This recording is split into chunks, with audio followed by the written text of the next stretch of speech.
అసంపూర్తిగా ఉన్న రహదారులు, బలహీనమైన కనెక్టివిటీ, మందగించిన అభివృద్ధి వేగం. 2014కి ముందు దేశ మౌలిక సదుపాయాల పరిస్థితి ఇదే.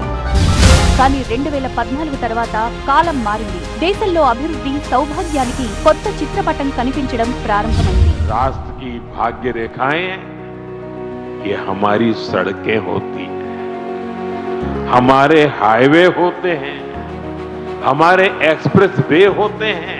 ये विकास की भाग्य रेखाएं सिर्फ आज की सुविधाएं नहीं है, ये आने वाली पीढ़ियों की समृद्धि की गारंटी है और ये मोदी की भी गारंटी है।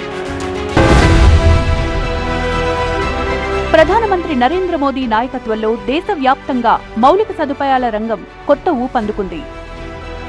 భారతదేశ రోడ్డు నెట్వర్క్ దాదాపు 64 లక్షల కిలోమీటర్ల మేర విస్తరించింది. అమెరికా తర్వాత ప్రపంచంలోనే 2వ అతిపెద్ద రోడ్ నెట్వర్క్ ఇదే.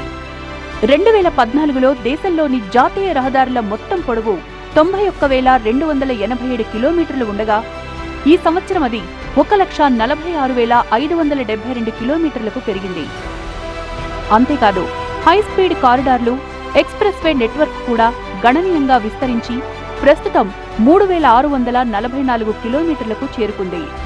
पहले लग रहे 6-7 घंटे लग रहे थे, अब 3.5-4 घंटे में देहरादून आ जाती है गाड़ी आराम से। 50% लोग आ रहे हैं, टूरिस्ट आ रहा है, टूरिस्ट एकदम बढ़ गया है, रोड बढ़िया बन गए हैं, इसलिए मेंटेन लगभग 0 हो गई है।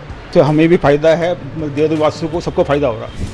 మోదీ ప్రభుత్వం 12 సంవత్సరాల పాలన అభివృద్ధికే అంకితమైంది. అభివృద్ధి వెలుగు ఇప్పుడు కశ్మీర్ నుంచి కన్యాకుమారి వరకు స్పష్టంగా కనిపిస్తోంది.